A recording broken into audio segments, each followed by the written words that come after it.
Ekiddako ku MBCTV. Kangende mu ddwaliro olubuto mweruli olubuto lwange mweruli ngenda mu ddwaliro Mirembe w'ekitala bagenda okunkebera nga baŋŋamba olubuto semuli amagulu gano gakutuka nenkwata results nga ninga awunze nengenda nentuula ku muti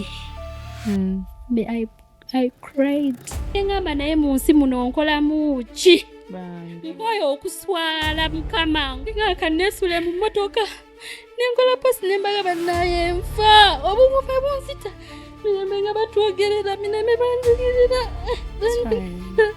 banjigirira nga wensinyemu embuto abantu batandika okujja mu comment section wabula abafere bakuno ku TikTok gwe nga tofunanga lubuto Mirembe ekyo nga kinzita n'emirembe nga akazimba weddagala n'enziseke ne zizibukuka abalala nga bamala okuzibukula enseke immediately nafuna obuto Mirembe nga gwe tolufuna nga kikingaba situka ogenda ogw'emmotoka ofe.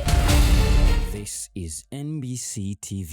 Love, innovation, lifestyle.